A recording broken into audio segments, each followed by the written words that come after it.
"You're not leaving us," said 5 Apache girls to the rancher who bought a farm for $1. The twin suns of Taluna burned low in the sky, casting long shadows across the dry, rocky land. Elia's Cade squinted against the bright orange glow, gripping the edge of the small hovercraft as it landed on the cracked dirt. The farm looked nothing like the smooth images on the holomap he had bought for $1. The roof of the main barn sagged, the fences were broken, and the wind carried a dry, earthy smell that made him cough. Yet, despite the neglect, something about the place felt alive. Elias stepped down carefully, boots kicking up small clouds of dust. $1, he muttered under his breath, shaking his head in disbelief. He had spent a lifetime wandering from colony to colony, taking whatever jobs paid enough to keep him alive. A farm for $1 seemed like a joke, but the papers were real. He owned this land, legally. And maybe, just maybe, he could make something of it. As he walked toward the barn, a rustle behind the corral made him pause. Out from the shadows emerged 5 girls, all around the age of 16, wearing worn but practical clothes. Their hair was dark and braided, their eyes sharp and curious. Elias froze. He had expected animals, maybe old robots left by the previous owner, but not this. "You're not leaving us," one of the girls said firmly, stepping forward. She had a small knife at her belt, more for show than threat, but her confidence made Elias take notice. "I what?" Elias asked, bewildered. "I just bought this place." "Buying doesn't mean taking," said another girl, her voice calm but strong. She had a bundle of strange, green plants in her arms. "We've been here a long time. We work this land. We live here. You don't get to kick us out." Elias ran a hand over his stubbled chin. He had faced hostile colonists, greedy corporations, even wild alien creatures, but 5 determined teenage girls were new territory. "I'm not here to fight," he said slowly. I want to fix the farm, maybe start fresh." "Fixing doesn't mean owning," the first girl said again. She stepped closer, but her eyes softened. "If you want to help, you can, but leaving, that's not an option." Elias blinked. He wasn't sure whether to laugh or argue. He had imagined fencing repairs, old water pumps, maybe some automated drones to help with planting, but not this. He had imagined empty land. He had imagined freedom to rebuild. He had not imagined people who already considered this place home. "Names," he said finally. "All of you." The girls exchanged glances, then the tallest one stepped forward. "I'm Nayeli," she nodded sharply. "That's me. The others are Taya, Sani, Yana, and Luma." Elias counted. 5. 5 determined, stubborn girls, each standing like a wall in front of their home. He shook his head slowly. "All right," he said. "I'm Elias, and I guess I'm going to have to work with you." For the next hour, he followed them around the farm. They showed him the small crops they had grown, a mix of hardy alien vegetables that survived the harsh climate, and a few traditional earth crops they had nurtured from seeds brought by early settlers. They led him to the animal pens, where small, genetically engineered goats and chickens moved lazily in the sun. Each girl had a role. Nayeli managed the animals, Taya handled irrigation, Sani oversaw the crops, Yana was the medic and caretaker, and Luma was the lookout and scout, always keeping an eye on the horizon. Elias listened and watched, trying to figure out how he could fit in. The farm was rough, but the girls had done their best to make it a living place. He had spent his life moving from one colony to another, often working for people who never cared about the land, never cared about the animals. These girls, strange, fierce, proud, had cared enough to survive.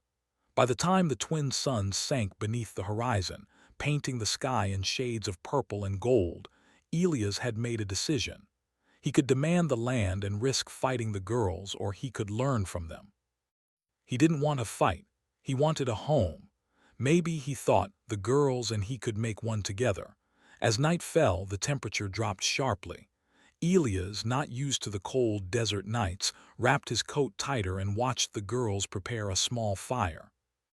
They moved quickly, gathering dried brush and twigs, and soon a warm glow lit the clearing. The smoke rose into the star-filled sky, carrying the smell of dry wood and earth.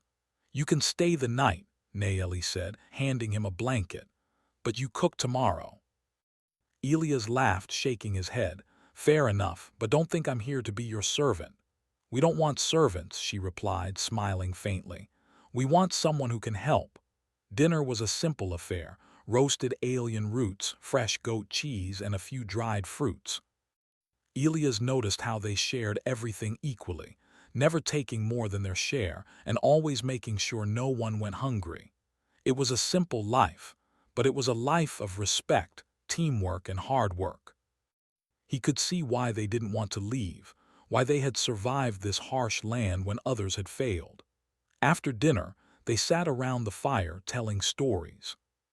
The girls spoke of the time when the first settlers had left behind the old machines, and how they had learned to repair and maintain them. They told tales of storms, of alien creatures that sometimes wandered too close, and of nights when the twin moons rose, casting shadows that danced like spirits. Elias listened, realizing that they were not just surviving, they were thriving. Finally, when the fire had burned down to glowing embers, Elias stood and stretched. "I need to see the rest of the land tomorrow," he said. "I want a plan for water, crops, maybe even some tech to help you all." "You plan," Naeli said, her eyes glowing in the firelight. "But remember, this land is ours too. You fix it, you help it grow, but you don't take it from us." Elias nodded slowly. He didn't fully understand what ours meant to them, but he felt it was important. This was not just property. This was a home, a life, and perhaps a future. He wanted to be part of it.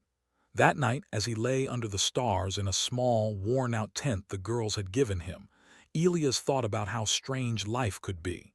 He had expected solitude, freedom, and empty land. Instead, he had found responsibility, companionship, and a challenge unlike any he had faced. And for the first time in a long time, he felt a flicker of hope. The twin moons rose, their pale light illuminating the farm. The wind whispered through the dry brush, carrying promises of storms and change. Elias knew that tomorrow would bring work, challenges, and probably more arguments. But he also knew that he had made the right choice by staying. The farm was alive, not just with plants and animals, but with the spirit of the 5 girls who had refused to leave. And somehow he felt this strange, stubborn family might just survive together, and maybe even thrive. As he drifted into a restless sleep, Elias smiled. This was not what he had expected when he paid $1 for a farm, but perhaps, he thought, it was exactly what he needed. The morning sun rose slowly over Taluna, turning the dusty plains gold. Elias Cade woke to the sound of small hooves clattering on stone and the soft murmur of voices. He stretched, rubbing the sleep from his eyes, and realized he wasn't alone. The 5 Apache girls were already awake, moving with practiced efficiency, tending the animals and preparing the morning tasks. "Good morning," Elias said, stepping out of the tent. His voice cracked slightly from disuse. He had spent many mornings alone in quiet, empty settlements. "Morning," Naeli replied, not looking up from the goat she was feeding. "You sleep well." "Better than I expected," Elias admitted, moving toward the corral. He watched as Taya led a small flock of genetically engineered sheep through a fenced area. Sani was watering the crops with a system of canals she had built, carefully balancing the water between plants. Yana checked the goat's health while Luma climbed a small ridge to scan the horizon. Elias smiled faintly. Each girl had her role, and each role mattered. He felt a strange mix of admiration and intimidation. These girls were self-sufficient, capable, and not afraid to speak their minds. "I thought I'd start with the irrigation system," Elias said. "If I can improve it, maybe we can grow more food." Taya looked up, eyebrows raised. "You fix it, fine, but you do it our way, not yours. Water is life here. You can't just throw technology at it without understanding the land." Elias nodded slowly. "I understand." It wasn't a lie. He had fixed systems before, but nothing like this. The land seemed alive, responsive, and the girl's knowledge was clearly rooted in years of observation. He realized quickly that his experience with machines alone wouldn't be enough. For the next few hours, Elias worked alongside the girls. He carried water pipes, tightened fence posts, and studied the small, delicate canal system Taya had built. The sun rose higher, making the air hot and dry. Sweat ran down his face, but he kept going. He had never worked like this before, not with a team, not with people who knew the land better than he did. During a break, Nayeli approached him. "Why did you buy this place for $1?" she asked, curiosity in her voice. Elias shrugged. "Opportunity, I guess. Cheap land, potential for growth. I wanted a home." Nayeli frowned slightly. "A home isn't just walls and land, it's care, attention, respect. This place has life. Do you understand that?" "I think I'm starting to," Elias said, wiping his brow. He realized she was right. He hadn't bought just land, he had bought a living place full of people, animals, and history. Yana handed him a piece of dried fruit. "Eat," she said simply. "You'll need it." Elias took it, grateful. "Thanks." As the day went on, small clashes appeared. Elias wanted to use a small hover drone to help with planting seeds faster. Sani frowned. "Machines can help, yes, but they can also hurt. You can't rush nature." "Rushing isn't my goal," Elias said. "Efficiency is. You'll see it can help." The girls exchanged looks. They didn't trust him completely, but they didn't dismiss him either. Slowly, they began to allow him to try small tasks under their supervision. Each success, no matter how minor, earned him a nod of approval. Each mistake earned him a lesson. By midday, Elias was exhausted. The sun was high, the air dry, and sweat soaked his shirt. But he felt alive in a way he hadn't in years. This place demanded attention, presence, and respect. It wasn't like his previous jobs, where he could work mechanically and leave when done. Here, every action had meaning. Every choice mattered. During lunch, the girls shared stories of Taluna. They spoke of past settlers, of storms that could destroy entire crops in minutes, and of nights when predators came close enough to hear footsteps on stone. They laughed at some memories, grimaced at others. Elias listened, fascinated. The land had shaped them, and they had shaped the land in return. "You adapt or you fail," Luma said, her eyes scanning the distant ridges. "We've survived because we learn quickly." "You'll need to learn too." "I think I can," Elias said. "I'm not leaving anytime soon." The girls exchanged small smiles. They were beginning to accept him, but cautiously. They still didn't trust him completely, and he understood why. Trust had to be earned. After lunch, Elias tried helping with the livestock. The goats were skittish, the sheep stubborn, and the girls' instructions were precise. He realized quickly that this was not about brute strength or technology. It was about observation, patience, and connection. Nayeli showed him how to approach a frightened goat, how to move slowly and speak softly so the animals didn't panic. Elias followed her instructions, and eventually the goat calmed. He felt a small thrill of victory. "Good," Nayeli said. "You're learning." The afternoon passed with Elias following the girls, trying to keep up with their knowledge of the land. He learned about the soil, the small natural springs hidden beneath rocks, and how to predict weather changes by watching the clouds and wind. He realized that surviving on Taluna required both knowledge and instinct, a combination of human skill and respect for nature. As the day wore on, tension rose slightly. Elias wanted to repair the old windmill to power irrigation pumps. The girls hesitated. "That windmill is old," Sani warned. "It can break, and if it breaks, it could flood half the crops."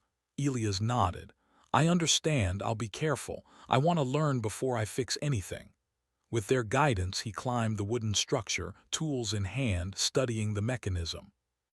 The girls watched from below, voices calling advice and warnings.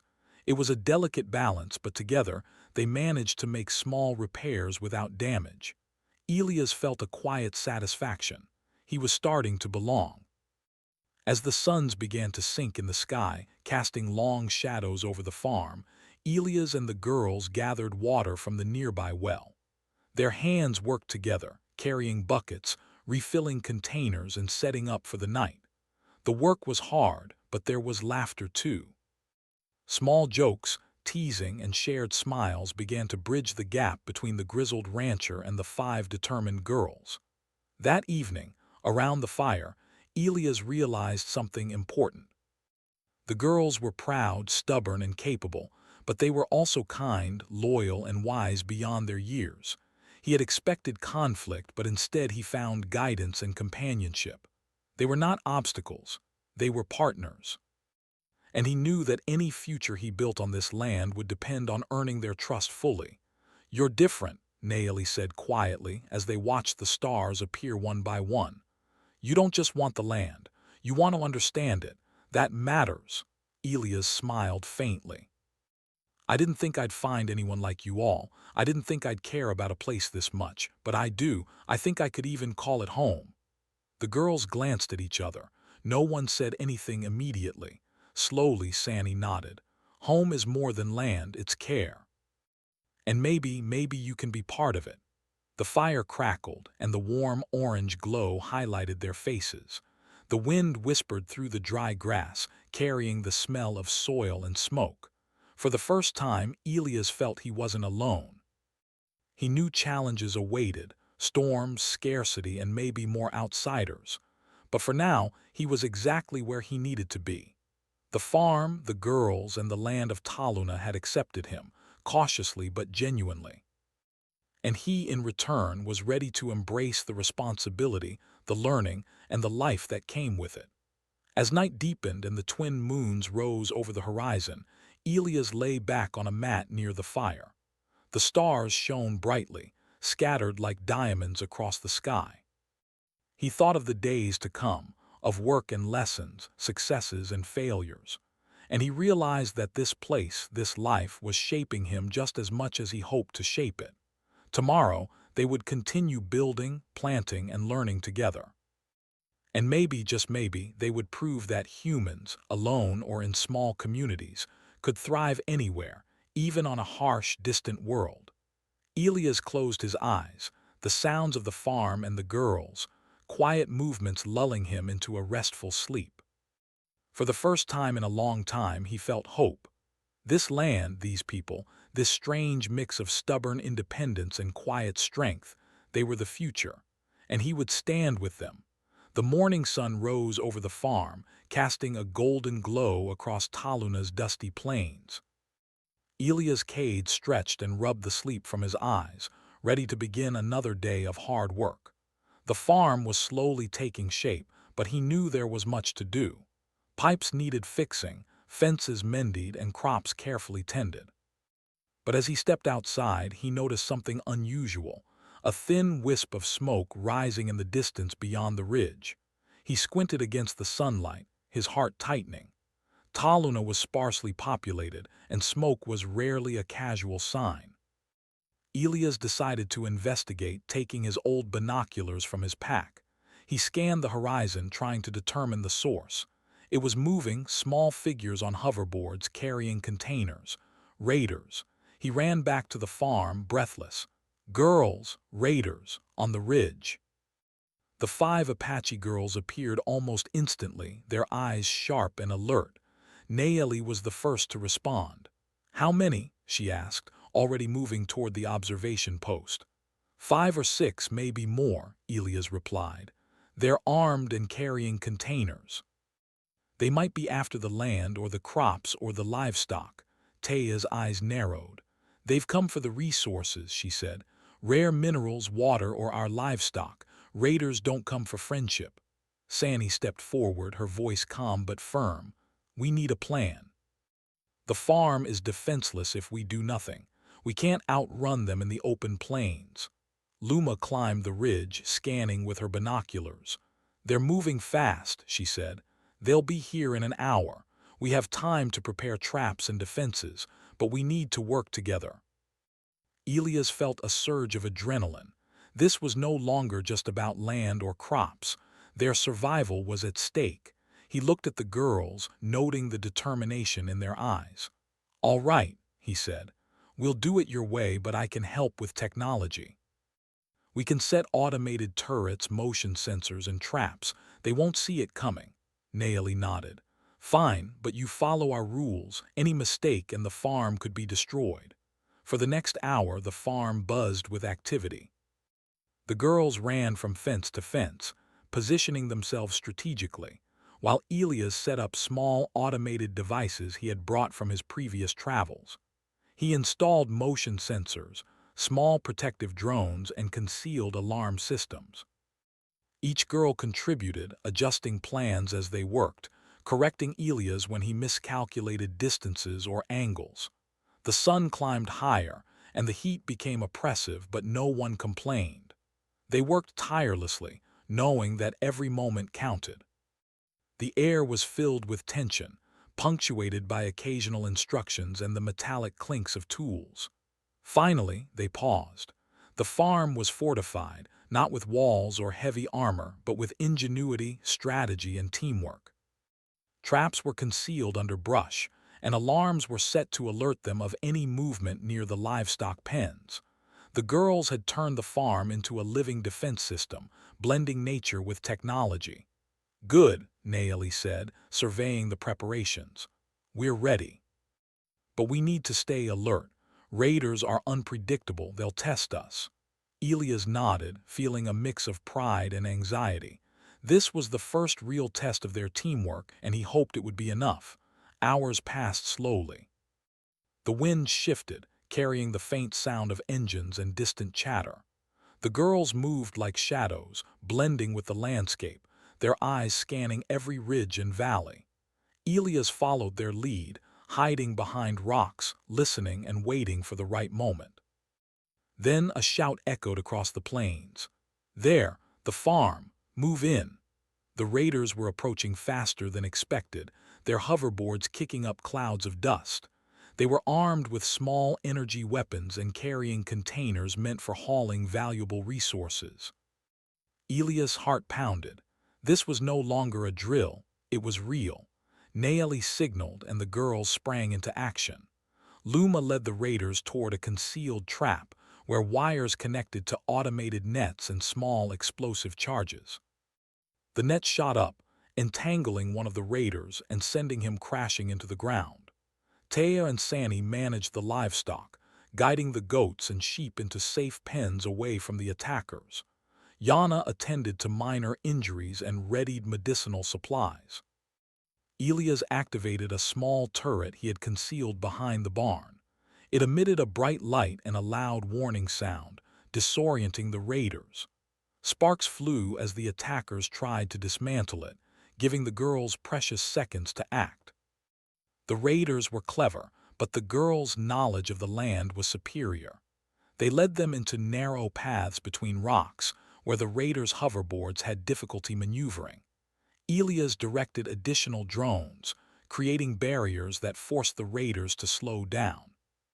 One by one, the attackers were caught in traps or driven back by the combined effort of the farm's defenders.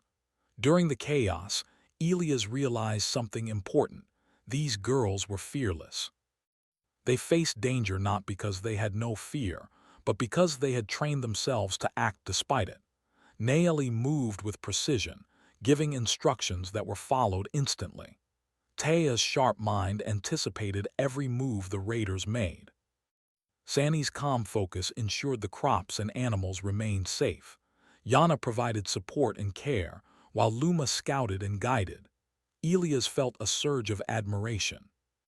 He had faced dangers before, but never like this, not as part of a team that moved like a single organism, blending knowledge, skill, and courage. Hours passed, though it felt like minutes. Finally, the last raider was caught in a trap, his container smashed, and his hoverboard disabled. The remaining attackers retreated, leaving the farm untouched but shaken. Dust and debris filled the air, and the farm was silent except for the girls, heavy breathing and Elia's rapid heartbeat. They gathered in the center of the farm, assessing the damage. A few fences were bent, and some crops were trampled, but nothing critical was lost. Elias allowed himself a small smile. They had done it together. Naomi looked at him, her expression unreadable. "You did well," she said finally, "better than I expected." "You did all the hard work," Elias replied. "I just helped." "No," she said firmly. "You contributed. You learned, that matters. We survived because we worked together. Remember that." The girls moved quickly to repair fences and tend the animals. Elias joined them, helping lift beams and mend broken posts. It was hard work, but it was honest, rewarding, and necessary. He realized that survival was not about strength alone. It was about unity, trust, and adaptability. As the sun sank below the horizon, painting the plains in shades of purple and orange, the girls and Elias finally sat together near a small fire. They were tired, bruised, and dusty, but their eyes shone with determination. "You could have run," Sandy said quietly, handing Elias a piece of dried fruit. "But you stayed, that counts." Elias smiled faintly. "I wasn't going anywhere, not after seeing how strong you all are." Luma, always the observant one, added, "Strength is not just muscle, it's mind, courage, and care. You showed all of that today." The fire crackled, and for a moment the world seemed calm. But Elias knew the raiders would return, and others might come seeking the resources of the farm. The battle had been won, but the war for survival on Taluna was far from over. "You've changed," Naomi said softly, looking at him. "Not many outsiders can survive here, let alone fight alongside us. You belong here if you want." Elias felt a warmth in his chest. He had expected solitude, struggle, and a quiet life of rebuilding a farm. Instead, he had found danger, companionship, and respect.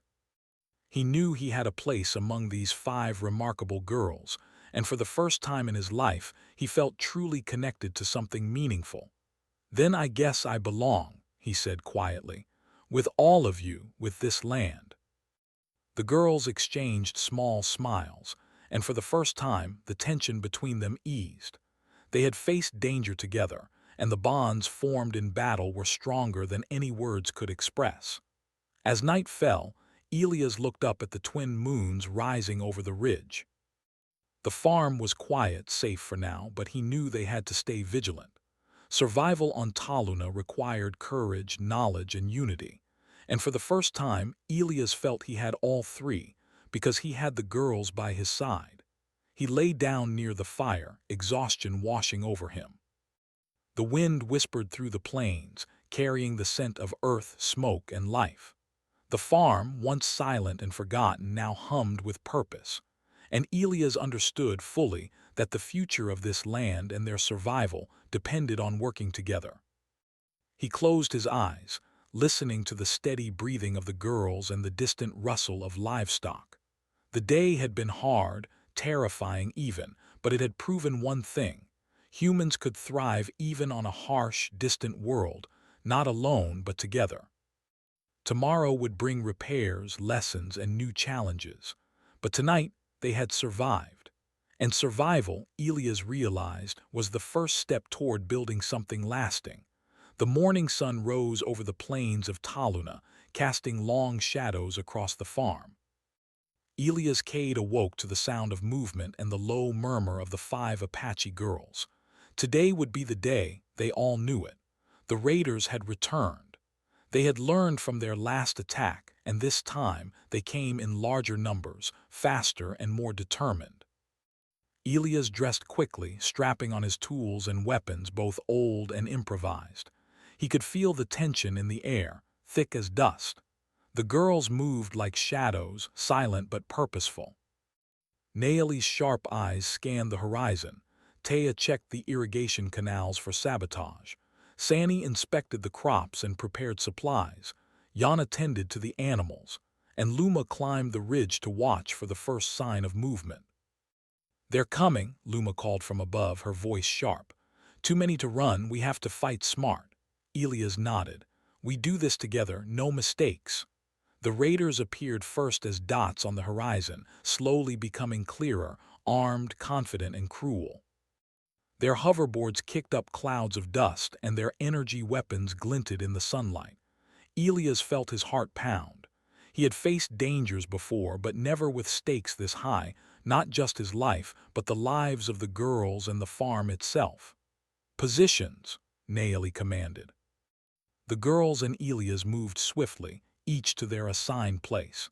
They had prepared traps, automated turrets, and hidden alarms, but the raiders were experienced and would test every line of defense.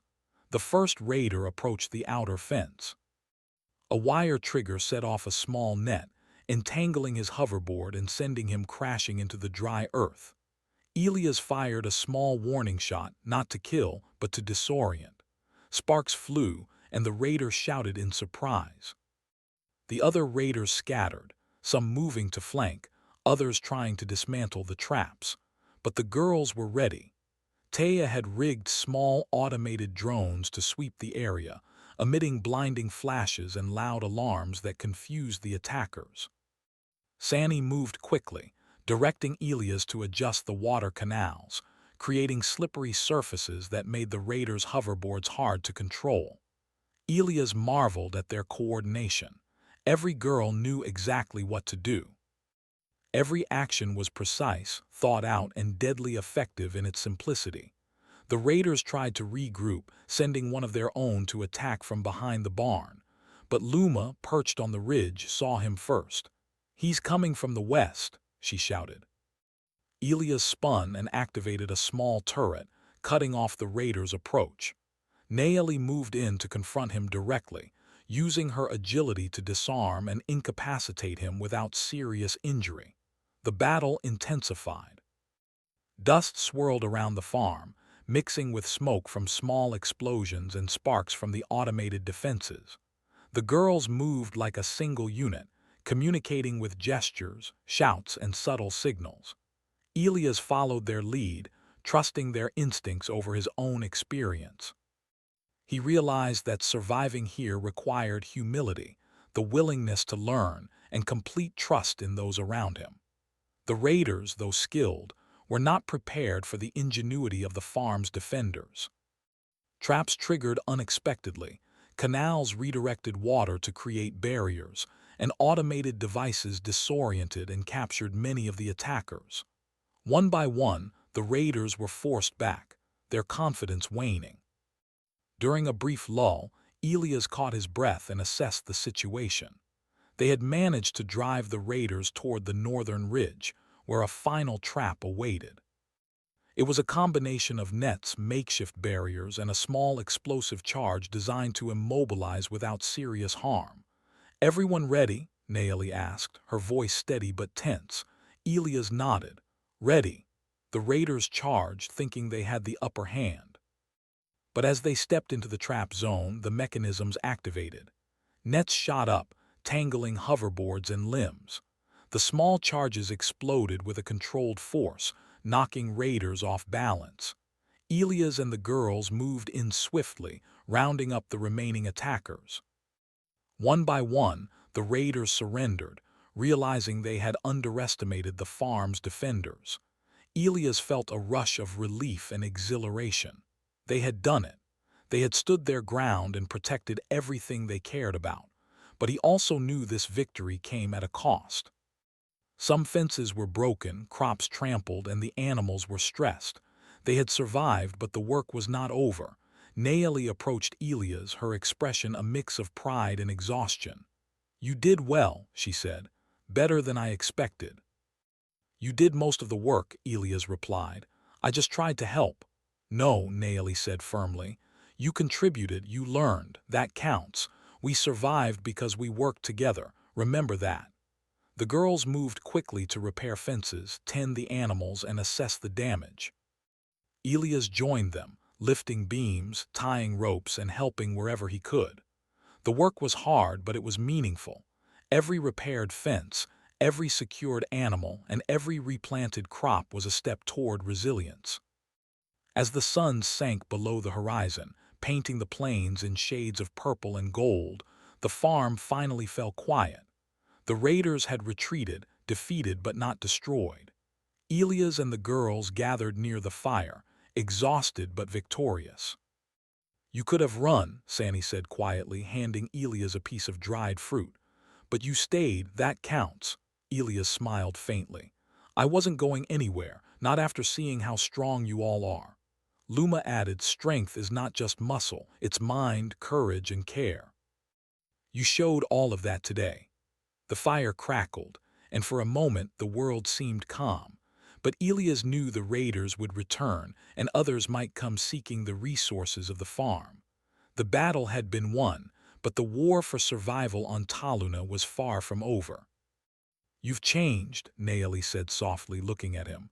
"Not many outsiders can survive here, let alone fight alongside us. You belong here if you want." Elias felt a warmth in his chest. He had expected solitude, struggle, and a quiet life of rebuilding a farm.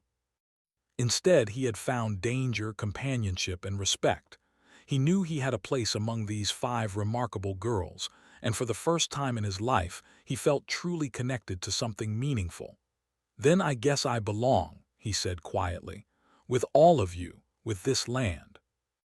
The girls exchanged small smiles, and for the first time, the tension between them eased. They had faced danger together, and the bonds formed in battle were stronger than any words could express. Night fell, and the twin moons rose over the ridge. The farm was quiet, safe for now, but Elias knew they had to stay vigilant. Survival on Taluna required courage, knowledge, and unity. And for the first time, Elias felt he had all 3, because he had the girls by his side. As he lay down near the fire, exhaustion washing over him, Elias thought about the journey so far. He had expected an empty, forgotten farm. Instead, he had found life, challenges, and people worth protecting. This land, these girls, and their shared determination had shown him the true meaning of belonging. Tomorrow would bring repairs, new plans, and perhaps more threats, but tonight they had survived. They had stood together, defended their home, and proven that humans could thrive even in the harshest worlds, when united, courageous, and respectful of one another. Elias closed his eyes, listening to the steady breathing of the girls and the distant rustle of animals. The farm, once silent and forgotten, now hummed with purpose, and he understood fully that the future of this land and their survival depended on working together. The twin moons shone brightly over the plains, casting silver light on the repaired fences, hidden traps, and watchful eyes. Taluna had tested them and they had passed, but the story was far from over. Challenges awaited, but Elias knew one thing. With the 5 Apache girls by his side, he would never face them alone. Together they had survived. Together they would thrive. The dawn on Taluna was quiet and calm, the plains glowing in soft golden light. After the battle with the raiders, the farm had taken on a different life. Elias Cade stepped outside, stretching his arms and letting the fresh air fill his lungs. The 5 Apache girls were already awake, moving like shadows across the fields. Their energy, their precision, and their confidence inspired him. They were survivors, teachers, and leaders all at once. "Morning," Elias said softly, careful not to disturb the rhythm of the farm. "Morning," Naeli replied, her sharp eyes scanning the horizon as always. She paused for a moment and smiled faintly. "We've got work today." Elias nodded. Work had taken on a new meaning for him. Before Taluna, it had been about survival, about making a living. Now it was about building something lasting, something that could outlive them all. And he knew he would do it not alone, but with the girls. The farm still needed repairs, and the crops required attention. Taya directed the irrigation, Sani checked the soil and plants, Yana made sure the animals were healthy, and Luma kept watch for any signs of trouble. Elias moved among them, offering assistance where he could. It was hard work, but it was purposeful. Every action mattered, and he could feel the land responding under their care. As the day wore on, they worked together, laughing at small mistakes, celebrating little victories, and planning for the future. The bond between Elias and the girls had grown stronger after the raider attacks. They had trusted him, and he had proven himself. And now the trust was mutual. By mid-morning, a scout arrived from a nearby settlement, a young man panting from the long ride. "Elias Cade," he asked, eyes wide. "You survived the raiders, everyone thought. They tried," Elias interrupted, his voice calm but firm. "And failed," the scout nodded, impressed. "Your farm, it's more than a farm now. People are talking. They say you and the girls defended it together. You inspired them." Elias exchanged a glance with Naeli. She raised an eyebrow, a silent question in her gaze. "We did what we had to do," Elias said. "We survived, that's all." Naeli smiled faintly. "Yes, but sometimes surviving is enough to inspire." The scout left, promising to return with supplies. His words lingered in the air, a reminder that their actions had consequences beyond the farm. Elias realized that their small community could become something bigger, a model of cooperation, resilience, and respect. That afternoon, Elias and the girls worked on rebuilding the fences and repairing the damaged sections of the barn. The raiders' attack had been fierce but brief, and the farm had survived. Still, it was a wake-up call.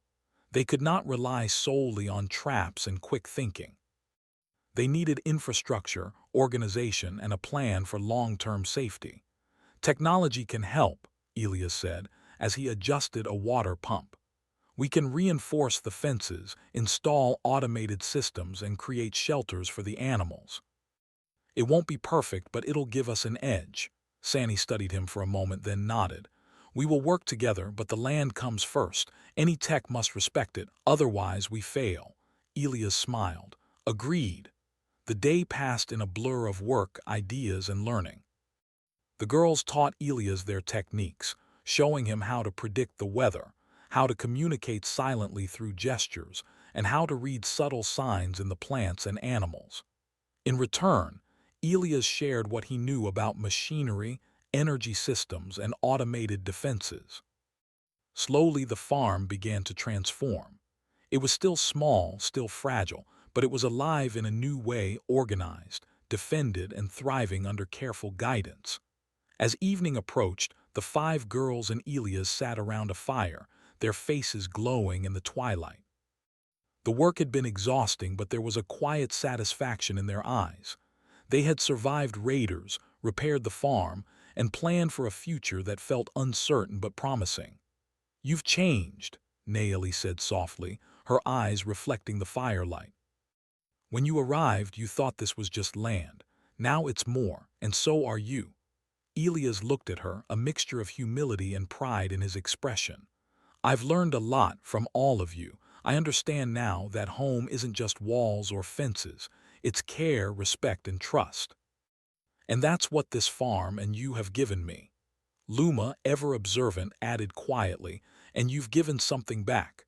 You've proven that humans can survive, adapt, and fight, not alone but together. That matters." The girls nodded in agreement. Elias felt warmth in his chest, a sense of belonging he had never experienced before. He had expected solitude when he bought the farm for $1, but instead, he had found family, purpose, and a chance to build something lasting. Night fell fully, and the twin moons rose over the horizon, casting silver light on the fields. The animals settled in their pens, the crops shimmered faintly in the moonlight, and the farm hummed with quiet life. Elias lay back on a mat near the fire, listening to the gentle movements of the girls as they prepared for the night. "This is it," Naeli said softly as she settled beside him. This is our home, not just the land but us together." Elias nodded. "Yes, together."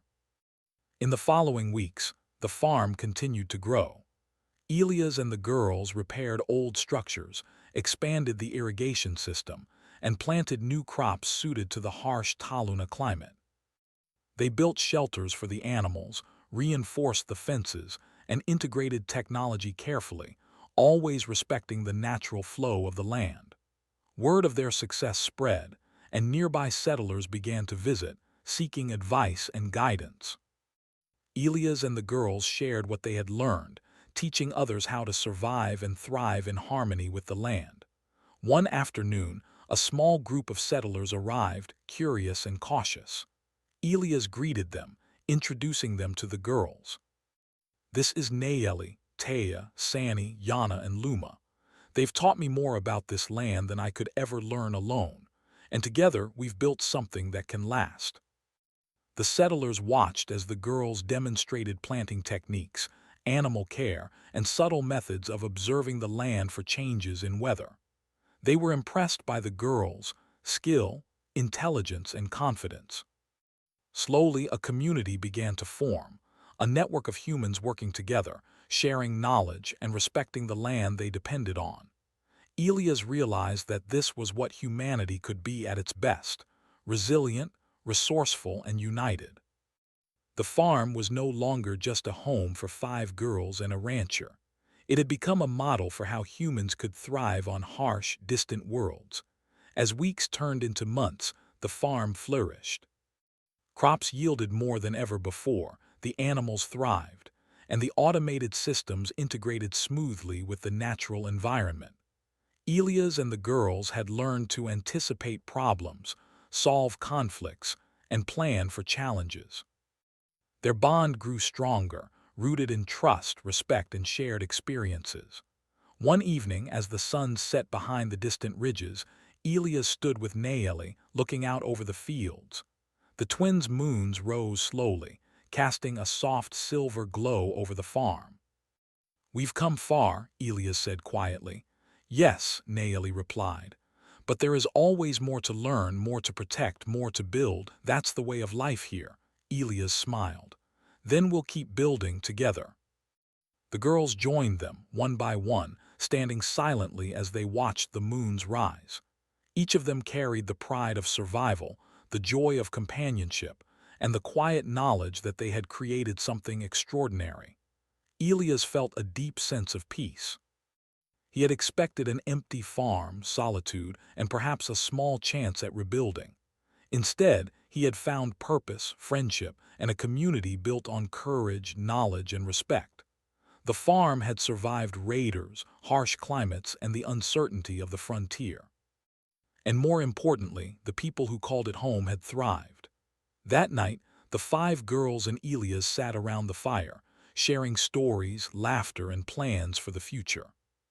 The stars shone above, bright and infinite, and the twin moons illuminated the land that had become more than just property. It was a living testament to human ingenuity, resilience, and unity. Elias knew that the journey was far from over. There would be more challenges, new threats, and endless work. But he also knew that with the girls by his side, with trust and teamwork guiding them, there was no challenge too great, no frontier too harsh. The farm was no longer just a farm.